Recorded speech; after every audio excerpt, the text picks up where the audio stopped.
So I was talking to a bunch of students today, and it seems like you guys, as mechanical engineers, are not incredibly familiar with voltage divider, which is a really simple sort of electrical engineering one trick for extracting the relationship between input and output voltages given a set of impedances. So I just want to derive that relationship, and it's going to be helpful for you to use it later.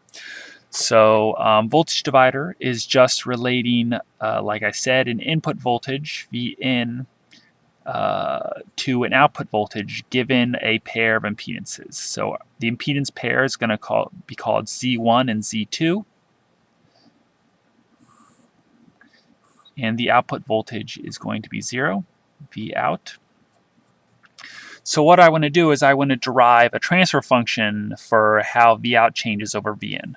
So what I want is a transfer function, let's say that it's G of S that relates V out of S to V in of S. Okay. So I actually know from memory, due to this little trick called voltage divider, that transfer function G of S is going to be equal to the output impedance associated with V out Z2 over the sum of the two impedances, Z1 plus Z2. Okay.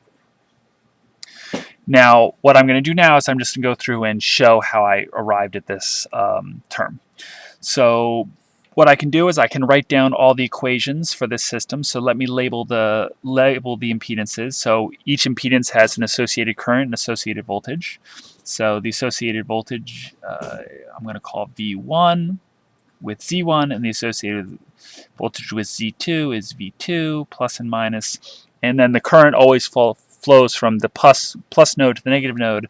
So this is going to have a current I1 and a current I2 going through those two. Okay. So what I can do now is I can just write down the equations for all of these items. So I know that I'm not going to use summing to nodes or current loops. I'm just going to write down all the equations for the system just given the individual components. So for the individual components, I know that V1 is equal to I1, I should make that lowercase, I apologize, I1 times Z1. V2 is equal to I2 times Z2. Now I know that Vn is equal to V1 plus V2. Those are the voltages here. If I do a loop here, if I did this loop right here, that would just give me V2 plus V1 has to equal to Vn. Okay, and if I sum the currents into this node, I know that I1 is equal to I2. Okay, so what I can do, and that's also equal to, if I did a general term here, that would also be equal to I in, the current into the entire system. I in. Okay, and what I can do now is I can simplify all these equations. So what I'm going to get is V in is equal to I in times Z1 plus I in times Z2. And I know that V2, which is also equal to V out, is equal to I in times Z2. Okay. So what I'm going to do, I've already done substitution from these four equations. I went from 4 equations to 2 equations. And I'm going to go from 2 equations here to just 1 equation, which is the relationship between V in and V out, or V2. So now I can write, this is also equal to V out. What I can write here is that V in, and again, I'm just going to substitute in here. I have this equation where this implies I in is equal to V out over Z2. So I substitute that in, and I'm going to get Z1 over Z2 times V out plus V out is equal to V in. Now, if I simplify this equation to give me V out over V in, if I move this all around, I can multiply this second term by Z2 over Z2.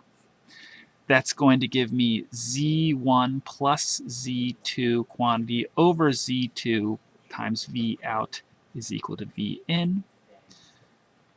And I just multiply both sides by the inverse of this, and I get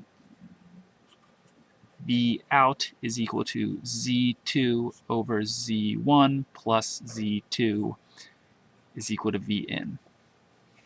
Whenever you have a situation where you want to find the voltage across another component, it's always good to try to separate the system out into pairs of impedances. So you can separate more complicated systems out by simply lumping impedances together. So this Z1, I just wrote a Z1 here, but it could be a resistor and a capacitor in series, or a capacitor and resistance in parallel. All of those would be reasonable quantities for Z1.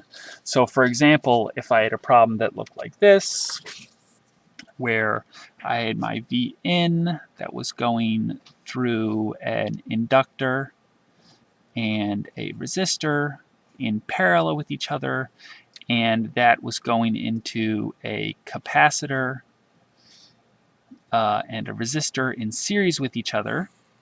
Okay, I can just lump these impedances together so that this term right here I can lump in as Z1, and this term right here I can lump as Z2. Okay. So again, just as a reminder, impedances in parallel have a special property where their inverse is sum. So Z1 is actually going to be equivalent to the SL, which is the impedance of the inductor, in parallel with R. You write in parallel with these two vertical bars, and that actual equation is going to be the two impedances multiplied to each other, SL times R, over the sum of the impedances, SL plus R. Okay. Z2 is just going to be impedances in series, just sums. So Z2 is just going to be the impedance of the capacitor, which is 1 over SC, plus the impedance of the resistor, plus R.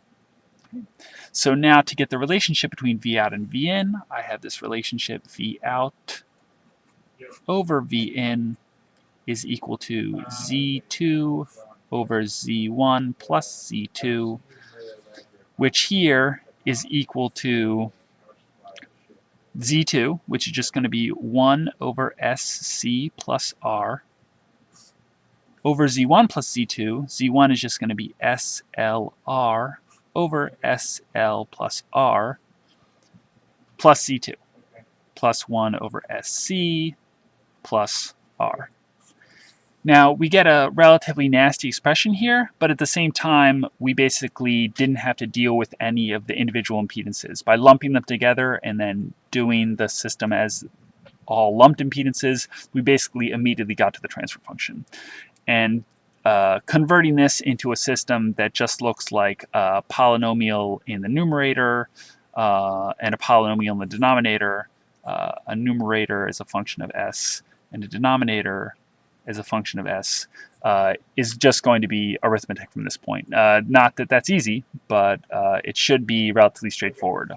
What I'm going to do is I'm going to multiply the top and the bottom by all the denominator terms to cancel them out, and then I'll be left with a large numerator polynomial and a large denominator polynomial, which will be the transfer function. Okay, again, this is just a description of what's called voltage divider. Voltage divider and coupling together, the two pages together, and that relationship is just if I have a system that looks like this, Z1 and Z2, where I had this V in and V out, then the relationship between V out and V in, V out over V in is equal to Z2 over Z1 plus Z2. Okay, this will help quite a bit with the electrical circuit problems.